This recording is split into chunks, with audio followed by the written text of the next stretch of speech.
In 2015, I came home from school after my first semester. My mom told me that on Christmas Day we would be flying to New Jersey. My grandfather, this lovely man here on the screen, Don Wussler Sr., who I called Pop-Up, had a stroke. 6 months prior at my high school graduation, he had fallen and broken his hip, which really limited his mobility, limited the way that he wanted to live his life. And I had so many memories of my time with Pop-Up. He was just the kind of guy that would be everyone's best friend right from the get-go. He never knew someone that was a stranger, just a pre-friend. He was really involved in his Cougar car club. He was really involved in his church. He was just one of those pillars of the community guys in Scotch Plains, New Jersey. And the fall, the hip breaking, really messed with his ability to live the way that he wanted to live. And so when he had the stroke, we kind of knew that this was going to be the end. My dad even packed a black suit because he was anticipating that this was going to be the end. We went into the hospital to say hi to him. I didn't know that it was going to be a goodbye at that time, but I was able to say, I love you. You have such a big impact on my life. You are a really important person to me. But I could see that he was not really the same. He was still lucid, but he was drifting in and out of consciousness. He was really far from the man that I knew him. He had this big, booming voice with a New Jersey accent. But now he was small and he was weak. But he still had a big presence. So the day after we saw him, we went home from the hospital. A couple hours later, we got a phone call that he had an atrial fibrillation, and that they were going to either keep going on life-saving medical treatment, or they were going to do comfort care. And thankfully, he had already done an advance directive and a physician's order for life-saving treatment, the PULST. Some of you might have heard about that. That indicated that he wanted to be on comfort care if he was going to have to be kept on machines to live. And so my dad, his 3 siblings, and my grandmother made that decision to let him go naturally. And so from about 9 p.m. to 3 a.m., my whole family sat in that hospital room. We watched him take his last breaths. We held his hand. We saw him cross over into eternity. I could see him reaching up. I believe that he was seeing angels or deceased loved ones. He was being greeted on the other side. And I genuinely believe that's exactly what he wanted. That he wanted to be surrounded by his family as he crossed over from here to the end of his life. It was a huge comfort to all of us to know that he was comfortable and in as little pain as possible, and that we were doing exactly what he would want us to do. Prior to Pop-Pop's death, I had never seen a dead body or spent any time with a dying person. And sitting vigil with him was sad. It was sad, but it was also beautiful. I knew that I would never hear his iconic love you, love you, love you, which is what he would say to all of us when he would hang up the phone with his big New Jersey accent. I would never smell the Marlboro cigarettes on his breath. But it was beautiful standing at the threshold of death and life with him. And so then in my senior year of college, I took a class on death. It ended up being a research project as well. And I learned a lot about our culture's resistance to talking about death. I read Atul Gawande's Being Mortal, which radically changed my life. It dives into how our medical system is hyper-focused on cure, and is really resistant to conversations about life coming to an end, because it's seen as a failure, even if it's someone who's been terminally ill for a really, really long time. I learned that about 80% of people say that they want to die at home, but in reality, only 25% actually do. And that hospice is a resource that can be used for the last 6 months of someone's life. But physicians don't really get much education on end of life in medical school. Some even get just 1 class hour of end of life throughout the entirety of their medical education. And that leads them to not initiating these conversations about palliative and hospice care when they could. And so a lot of hospice referrals get made in the last weeks or days of life. And it's a resource that can be used to make someone's life really comfortable, can help them examine their life, figure out what they want to do in the last few months of their life, help them have those really important conversations with loved ones, create legacy, and just be comfortable for those last 6 months. And so we conducted a research project alongside Honoring Choices Minnesota.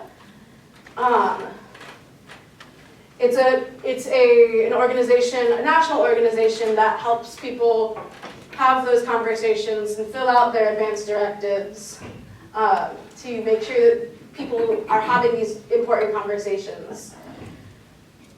And so we talked to our peers, people who were our age, 18 to 23-year-olds in college, about what their experiences with death were like, whether they knew what an advance directive was, and what kind of conversations, what kind of things that they thought having conversations about death would bring to them.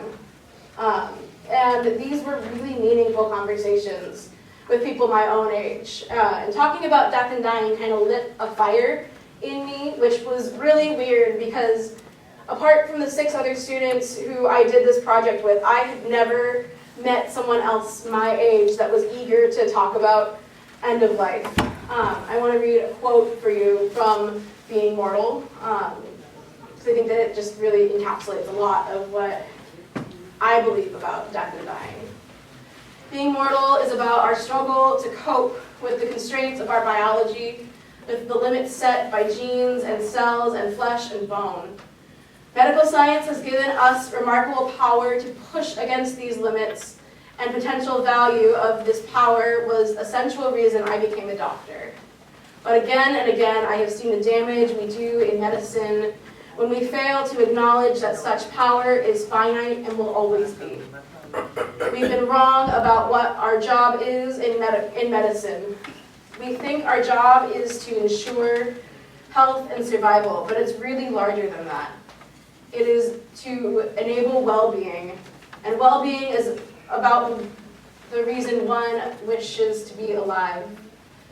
Those reasons matter not just at the end of life or when debility comes, but all along the way.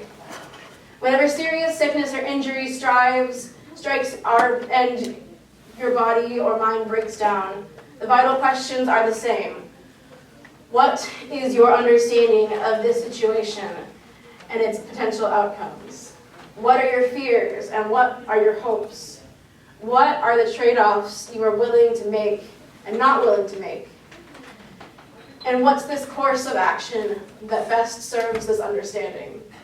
And so throughout this class, we would ponder these questions. I'm one of the only people my age that I know that has really thought out my end-of-life choices and has written down some stuff in an advance directive and communicated that with my family, because I believe that, we're all finite and that can happen It can happen to any of us at any time, and it's very unpredictable. And I want to be prepared. I want my family members to know confidently what I want. And I think that makes me a little bit weird. As I think that death and dying in those conversations is a really important piece of our existence on earth. It gives families peace of mind that they're making the right decisions that honor someone if they can't speak for themselves. And it often makes sure that no treatments are being done that a person doesn't want done. It helps families plan for the end of life and get affairs in order, get funeral arrangements made before death so they don't have to scramble and plan things while they're in the heavy, immediate grief of a loss. Talking about death can also help people say what they need to say to someone who is imminently dying. You know, saying your final I love yous, apologizing, getting those last things off your chest before a loved one is no longer there for you to talk to.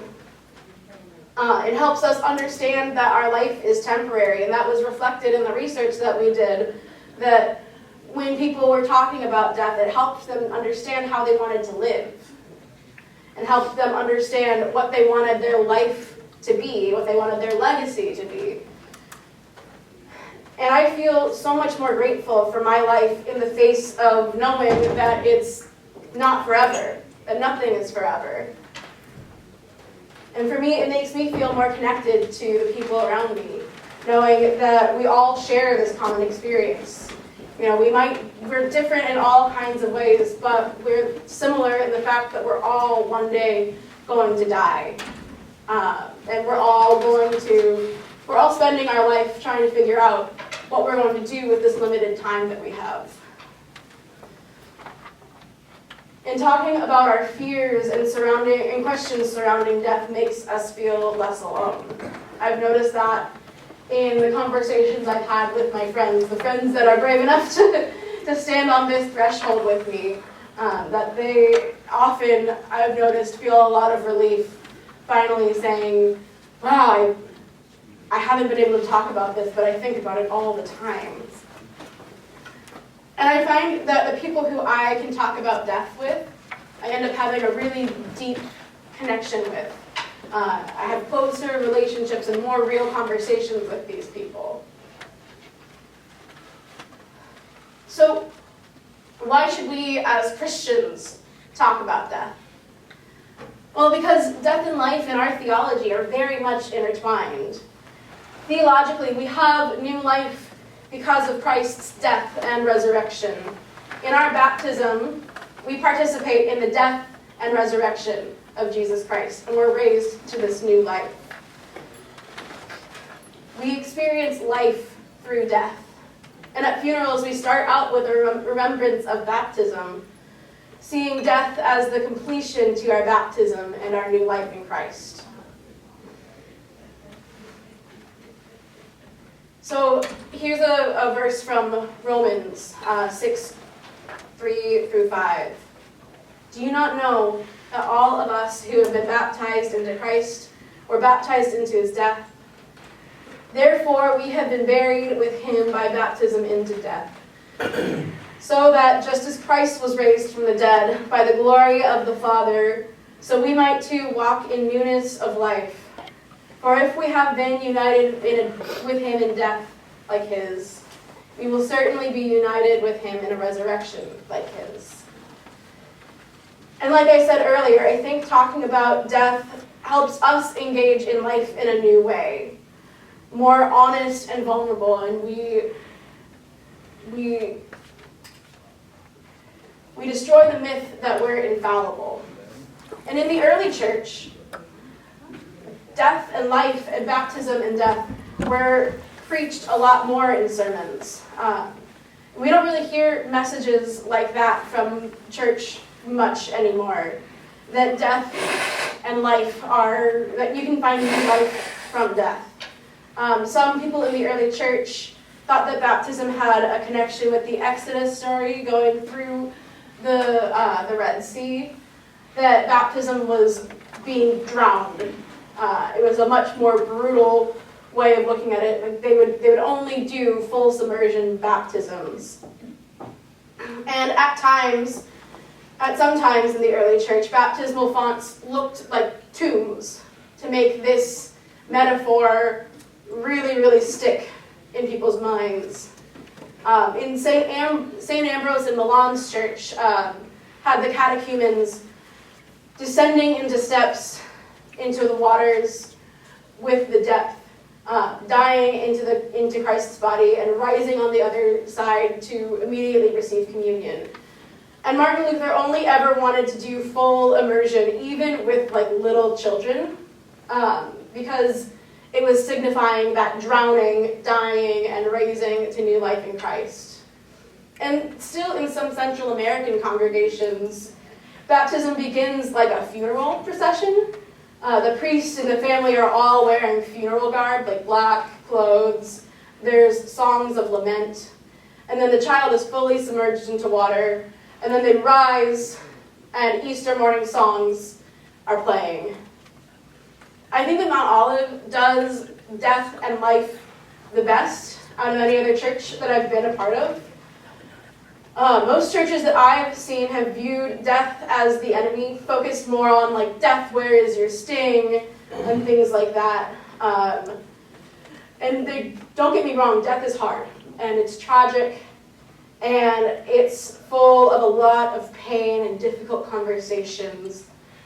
But if we can remember our mortality at our baptism, it can help us ask more questions about how we want to live as we're raised into new life in Christ.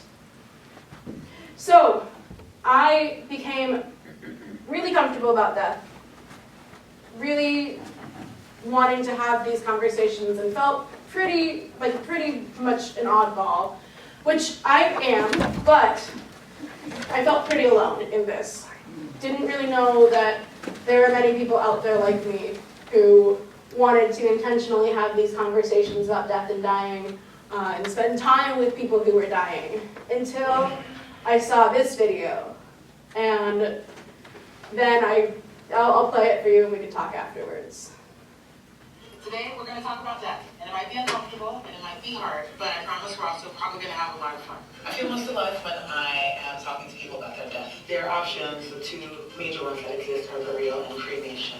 I sincerely hope I'm starting to destigmatize that conversation. After they're currently buried, the body doesn't decompose in a natural way. It turns into sludge. Talking about sex will make you pregnant. Talking about death won't make you dead. A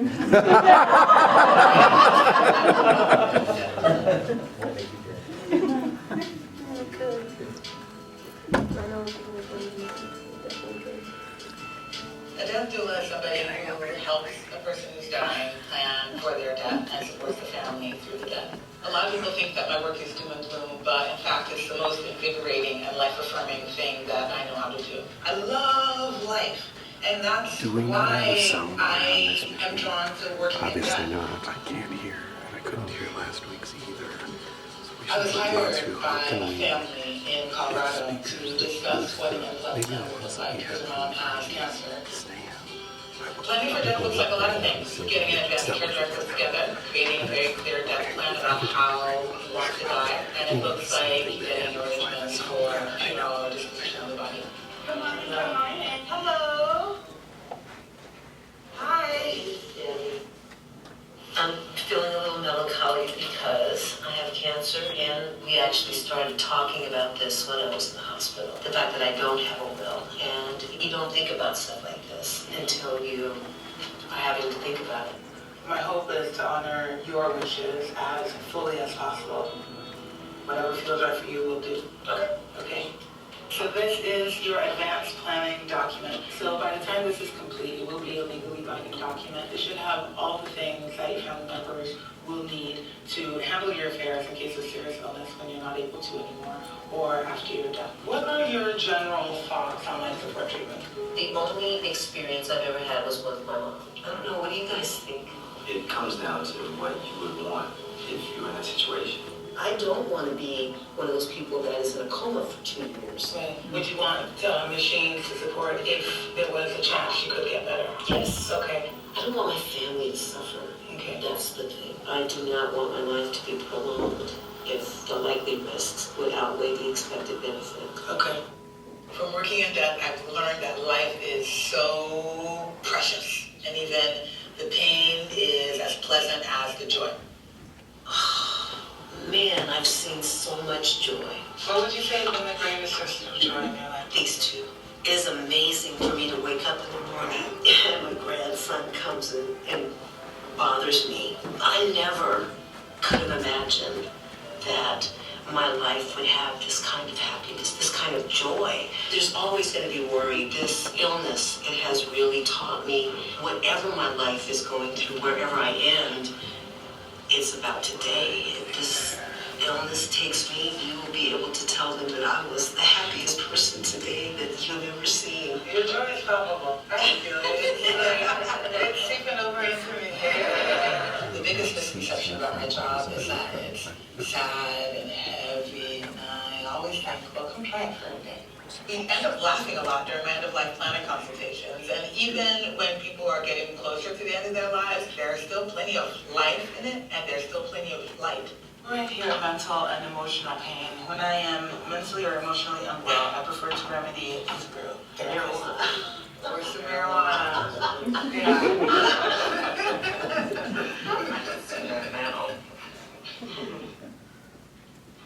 I encourage you to reach out to me if you need support on any level. This is what I do, and it is my joy to do so. Can I just ask you, what made you go this direction? I'm not comfortable with other humans suffering if there's something I can do about it. We suffer alone a lot, and I don't think that we have to suffer alone. I definitely understand. So thank you. Thank you. I find it tremendously important that we can be with death in a way that's okay. It's so human. It's the most human thing we'll do other than being born and maybe giving birth. We're born, we die. Let's do both in ways that honor us and honor humankind and honor each other.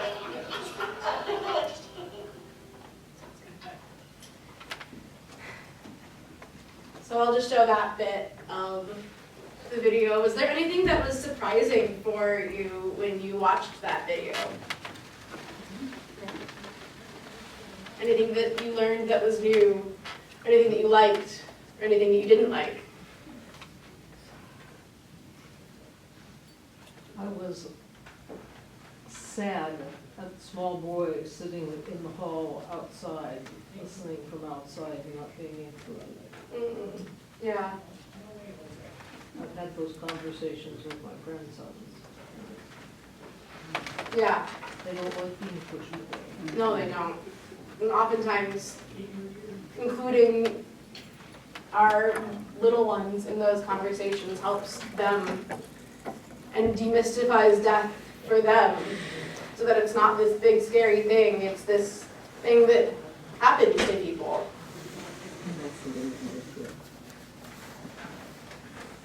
Yes? She was so joyous and loving, helping these people going through these illnesses. Yeah. She's a gift of God to every one of those people. Yeah. Yeah, I think this is Alua Arthur. She kind of popularized the death positive movement, and especially the death doula world. She's done a number of TED Talks. She has a book. I actually started my death doula journey with her training through this program called Going with Grace. And she's just incredible. I really appreciated her program. I'll talk about this a little bit later. But her program was a lot more focused on intersectionality of death, because not all of us die like middle-class white folks. You know, people have, our death experiences are as diverse as we are. And I felt like her program touched on that way more than other programs that I had seen. Yeah. Are you going to get into what the details of what a doula does? Yes. Okay, then I'll just hold my question then. Yes. All right. So, what is a death doula? The word doula comes from doulos, or doula, in Greek, which means female servant or slave. That's not a great I don't love that connotation, but that's the word that we got. It unites us with people with all different kinds of doulas. Because the doula movement really came from the fact that women were usually the ones, prior to hyper-medicalization of birth and death, women were usually the ones who would attend to births and deaths. They would be the ones that would assist with cleansing bodies to get them ready for burial.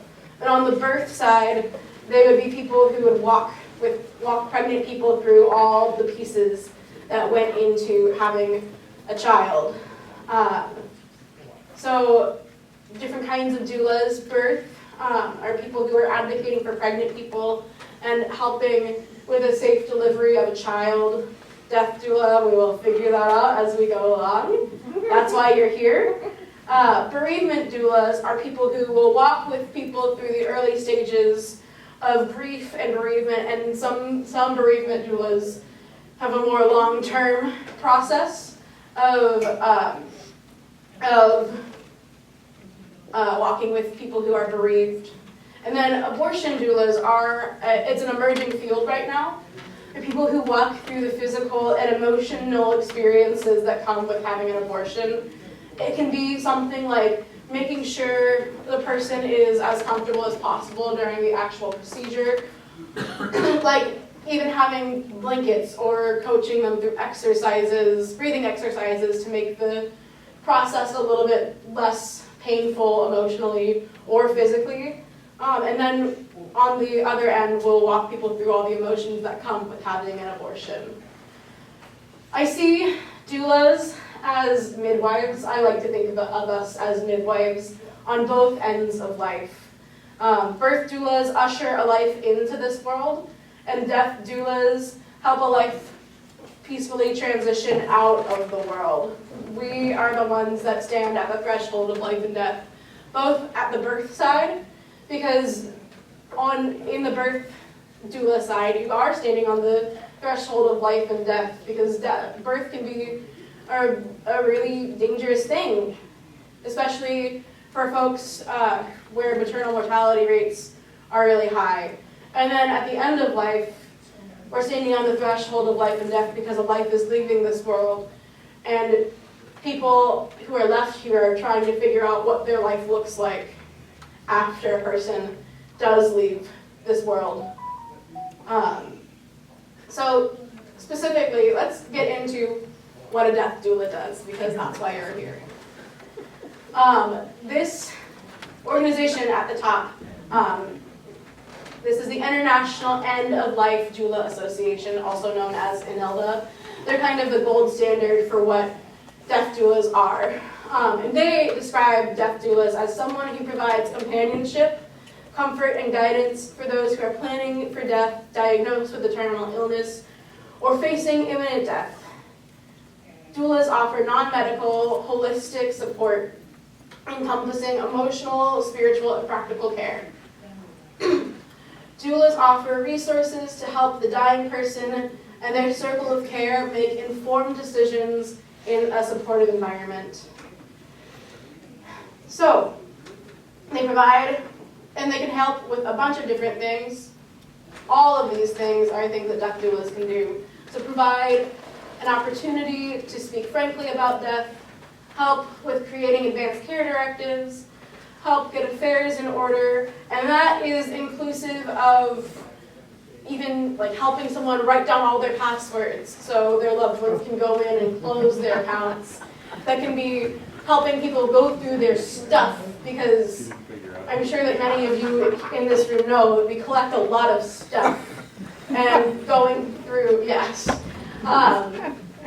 all that stuff can be really hard. My grandmother died in 2023, and we had to move out all of her stuff from this house that she had been living in for 60 years, and it became a really big burden on my uncle, who was the only one that was living in the area.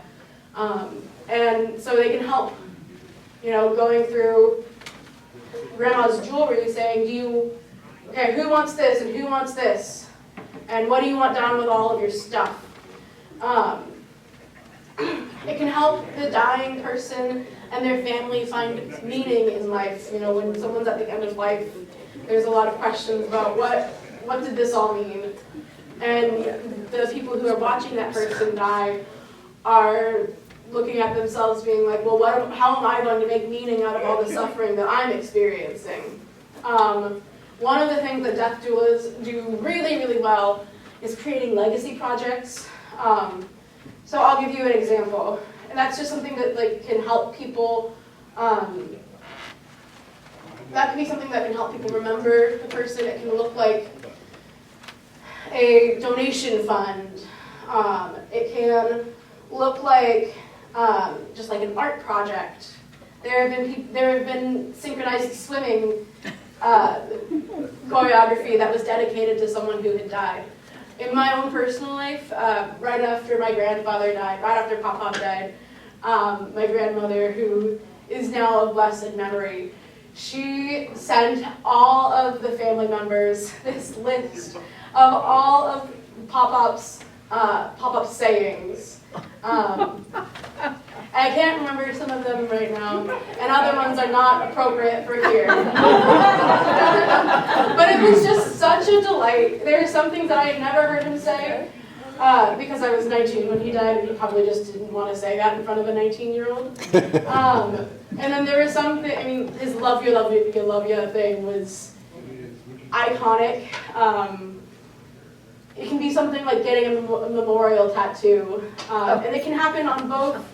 Like if someone is imminently dying and can collaborate on a project, then that's one way it can happen. And then if someone dies suddenly, or if a family wants to do a legacy project after a death, that can also happen too.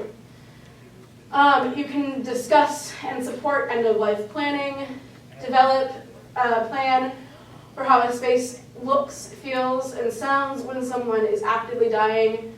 Like in the imminent days of dying when someone can't really speak for themselves, this can go into, what do you want to be playing? Who do you want to be there? What do you want the space to smell like? Do you want there to be essential oils? Do you want us to be holding your hand? All things like that. Processing emotions and experiences. Incorporating traditions or creating rituals to mark special moments. Encourage appropriate rituals for touching the dying person, because when someone dies, suddenly there's this weirdness around touching the body, where you could have been holding someone's hand as they were crossing the threshold for hours and hours and hours, and once that life leaves, some people get really freaked out and don't want to touch the body at all. And so the death doula can encourage appropriate touching, like holding hands or like caressing the face or putting your hand through the hair. Bringing a warm presence to the bedside, assisting with physical and practical care, providing respite care for caregivers, explaining signs and symptoms of dying. And, this is what happens this is what it looks like at a month before death. This is what it can look like at 3 weeks, at 2 weeks, at 1 week, at days, at hours, at minutes, at time of death. Because the more information that families have, the better they're able to be a welcoming and comforting presence to their loved one. You can help the person and the family plan for memorial service, support spiritual practices, teach the family how to gently wash the body after death, and guide people through the early stages of grieving. More often than not, it's just validating that whatever people feel, because there's a lot of mixed emotions that come with death. Some people feel relief and then feel guilty for the relief, and death doulas can be there to say, that's normal and it's okay, and you're not alone in that. So lots of work that death doulas do is to educate the dying person and their family so that they can take care of their own dying experience and take it back into their own hands. Death doulas also work with people who aren't dying, who have no connection to dying or a dying person, just the fact that they are going to die at some point, because there's so much death anxiety and so much taboo around death in the world. Some people will do death meditations, which are really interesting. I had to do one for my program, where you envision your body dying and coming back to life. And it's a wild experience. Doulas come from a wide variety of expertises. Some are former nurses or social workers or chaplains or massage therapists. Some are Reiki practitioners, and then some are skilled at grief support. And we all bring our separate pieces of knowledge to the work that we do. But doulas are not medical professionals, so even if a nurse is a death doula and they're coming to a person as a death doula, they can't do nursing work because that's not their scope of practice as a death doula. Or not to give medical advice or treatment. That's a huge no-no in the death doula world. Yes, and so with people who aren't imminently dying, they walk through advanced care planning, and then they demystify death and help with death anxiety, and help with navigating the healthcare system. There's a lot of benefits to working with death doulas. There was a 2023 qualitative interview research project that worked with 10 bereaved families, and their reflections on working with death doulas they found that loved ones became more comfortable talking about death. They felt prepared and knew what to expect. They created more personalized death experiences for their dying loved ones. They felt empowered to take care of their loved ones. And they were more eager to share resources and knowledge with their communities, and contributing to higher death literacy beyond just the families. Having more conversations with community members and sharing their knowledge so that there was more just death positivity, death knowledge in communities. One person said, "It's translating now into my current situation with my husband. So we're bringing the whole family along now. The extended family and my husband's mom is still with us. So everyone in our family knows about a doula. It's interesting. And as your knowledge and everything goes, your need to is lessened. But then that's them doing their job, I think. These are conversational. And you know that you can still talk to them at any time, but you maybe don't need to as much because you're gaining skills, the skills yourself to cope with death and make death normal again. Because death doulas really just help us flex the muscles of taking care of our dying that have atrophied over the years because of hypermedicalization. Throughout recorded history, there are so many rituals that mark the end of someone's life, as well as providing comfort to the dying person. In a lot of ancient cultures, communities took care of their dying people, partially because the onset of illness was close to the death of a person. People were dying more from infectious diseases and fevers and things that we now can prevent, or we can treat with really high levels of cure. And it's closely tied with birthing doulas, where the practice spans cultures and generations.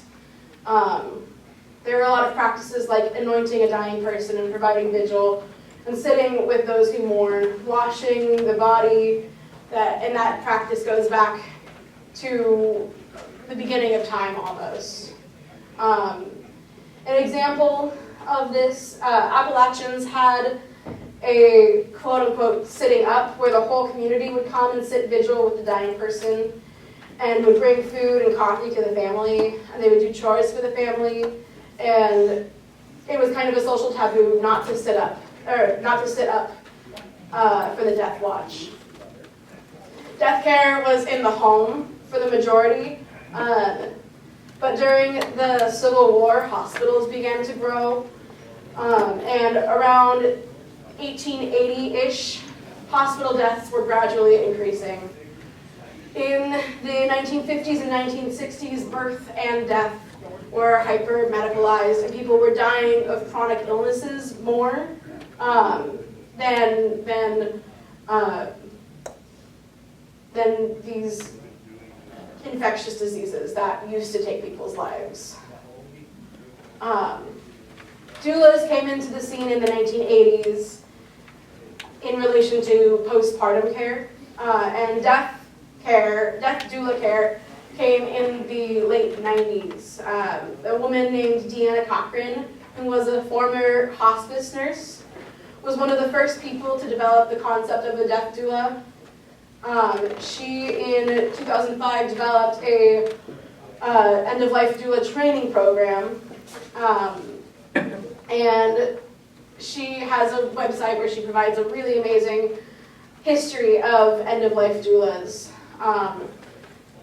And because of not only death doulas, but also hospice programs and just our general comfortability with talking about death, over the last 20 years, the number of people who are dying at home has steadily increased. And it's tied to people who are willing to say, I want this for my loved one wants this. And there are resources, and we're able to do this, when bring our parent home, bring our grandmother home, bring our husband or wife or siblings home, so that they can die where they want to die. So what was my training experience like? We talked about everything from managing our affairs to what the process of someone dying looks like, to walking people through how to move and wash the body after death. There was a lot of reflection work, examining my own feelings about death and dying, and it challenged me to have conversations with people I love about my own end of life, and becoming really comfortable with my mortality. And now I'm one of the only people that has an advanced care directive and communicates with my loved ones about their end-of-life wishes. I watched videos and stories about real people's end-of-life experiences, and I learned about typical signs that we see leading up to someone's death. The most impactful thing for me was the idea of having a strong back and a soft front. It's originally a Brene Brown kind of a thing, but in death care, strong back and soft front is a posture we want to take when we feel grounded and rooted, having a strong back of support to do this work that we do. And so that we can have a soft front, a tender and compassionate and authentic heart, open to the people who are dying and experiencing that end-of-life process and their families. I used my training quite a bit in my own personal life and in my professional life. I was a social worker before I was in seminary, and I had some patients that were on hospice, and I was able to talk to them about how they were processing what they were going through. I learned a lot about the death care industry, and that's helped me a lot. I've been able to comfort my friends and my family when death has been a part of our experiences. In my CBE experience, I was being unafraid of these conversations surrounding death led me to have some of the most authentic and loving conversations with patients. I remember that there was a man I was talking to who was in hospice, and we had a lot of conversations about how he wanted to go home and how he wanted to, what the last things that he wanted to do. I remember him saying, I want to go fishing one last time. That was just a really sweet conversation. Recently, some of you probably know this, but my fiance Jake's grandmother died back in December after an incident in her nursing home.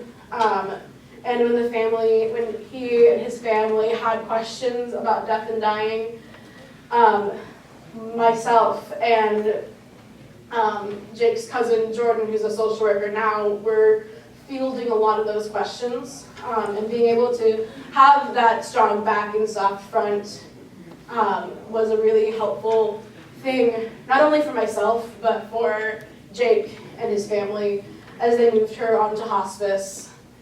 She eventually died on December 20th. And I remember having a conversation with Jake's father about hospice programs, and that was something that I was able to help with because of my knowledge in death. I see that we're at a little bit past quarter after, so I'll wrap this up. I am eternally grateful for the honor of being at Death and Life with my friends and family, patients, basically whoever. It's an honor to be known as the death girl to my friends and family. I've come to find out that on that threshold is where we figure out what really matters to us and who we are and who we want to be and how we want to live this temporary life. Thank you.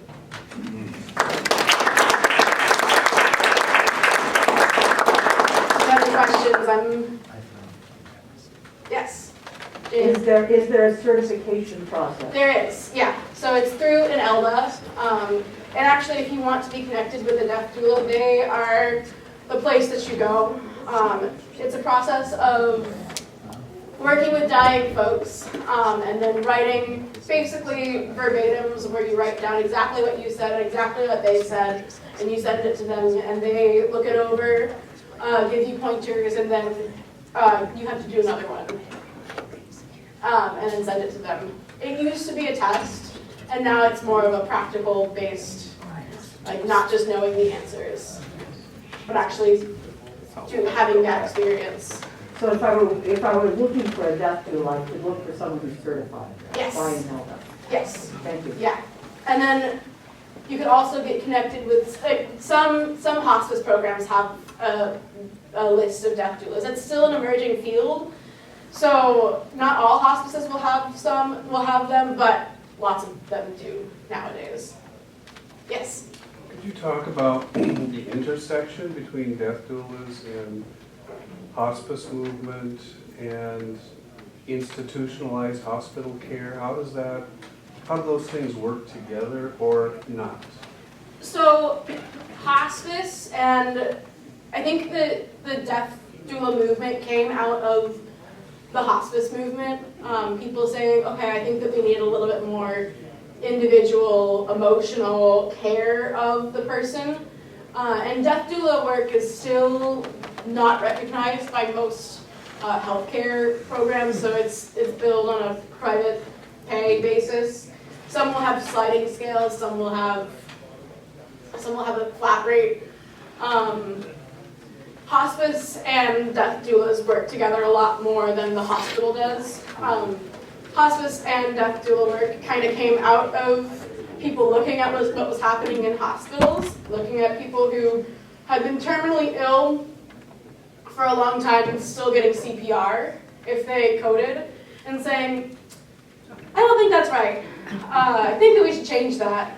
And people who wanted to focus on comfort and emotional care and spiritual care of the person to help usher them out of life. Does that answer your question? Yes. Any conversation in ELDA or other places about integrating with spiritual communities? Because some of the stuff on the second column overlaps with what I do. But I could see a benefit of Mount Olive having a death doula that did some of the prepping and the planning and stuff like that, and even interacted. It seems like working on the same team would be a better approach. I remember I visited one of our members in the hospital, and the chaplain, this is not my experience with chaplains in general, but the chaplain happened to be there, and I introduced myself as I'm her pastor and everything, and the chaplain stuck around and was intervening and stuff, and it's like, no, this is where you say, great, I'm glad the pastor is here, I'll go off and do something else. And I think, so I'm wondering, is there any conversation about integrating, because our people, I hope, don't feel abandoned at the end. I've sat at a lot of a lot of deathbeds. Yeah. But again, there's so many things that could be done in terms of life planning and all of those things. So is that part of the conversation among death doulas? Yeah, a lot of death doulas will do an initial intake where they will ask about spiritual beliefs along with just values and goals of care. And so in that spiritual section, it'll ask if you have a community, if you have a pastor that you trust and you know, and oftentimes the doula will connect with a pastor or a spiritual person to help with that person's care. Yeah, but not much conversation about maybe having spiritual communities seek out a death doula that work with, you know, like their faith community kind of thing. Not that I'm aware of right now, but that's a really good idea for Well, I mean, churches to parish- have a death doula on Parish nursing emerged out of this, where Yeah. people said, it'd be really good to have somebody who's got nursing training and credentials, who's affiliated with the parish, who could do blood pressure checks and wellness checks and stuff. It just seems to me this would be another one where a congregation could think, it'd be good to have this in our, you know, in our group of people that help each other. Yeah, that's a really good idea, and I'm not aware of that happening. I think it happens more just like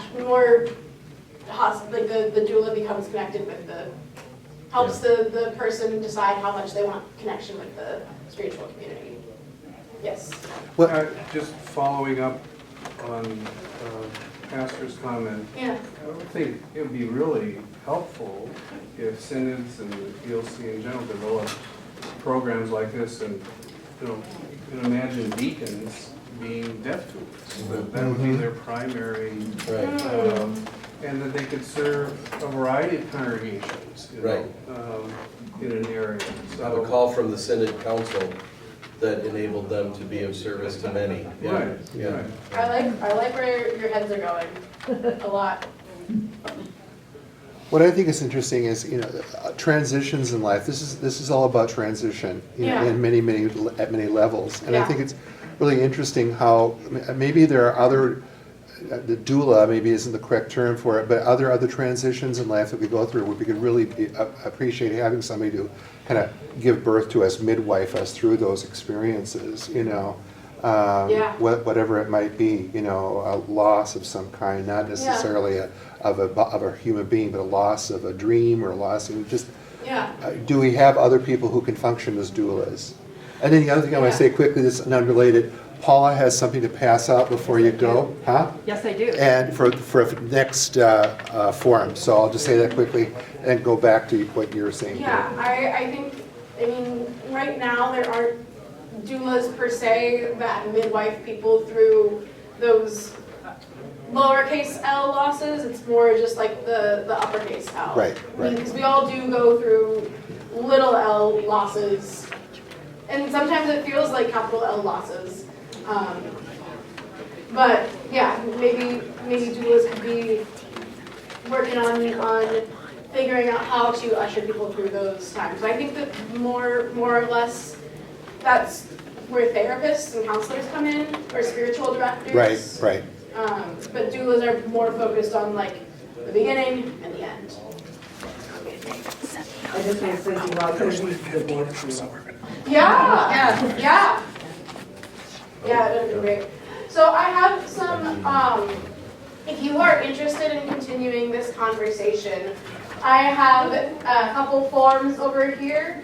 One is just a collection of books and websites and grief resources. You know, if this conversation activated any grief in you that you'd like to attend to, there's some grief support resources at the bottom. And then I also have advanced care directives if you want to see them. Just look at what kinds of questions are on there. If you haven't done an advanced care directive, it's there for you to look at and peruse through. And any other questions before? Yes? Yeah, well, I try to put this in some kind of perspective. It would be nice if every country could have a presentation like this. I haven't really thought this through yet, but the fact that we're talking about this because we live in a country that inflicts death all over the world, better than any other country. Yeah. And most countries fear us because our ability to inflict death. And somehow, and one of the reasons why we're probably one of the most wealthy countries, despite what our president says that we need more. Yeah. Yeah, I mean, we have to make America great. And, you know, it's kind of a crazy talk. I love crazy. This is a crazy talk. I mean, I could give all kinds of personal examples about trying to deal with that. Yeah. But I was trained to kill. And we want to look at that. We want to look at that. And Christians really don't want to look at that. We really are ineffectual as Christians in addressing the whole problem of killing. Yeah. I said, oh, that's kind of where I have to, afterwards I might have a better question to ask. That's all good. Thank you. Thank you for those comments. Yes. I'm going to be officious here and just say thank you, everybody. Thank you to Natalie for what she did. We appreciate it very much.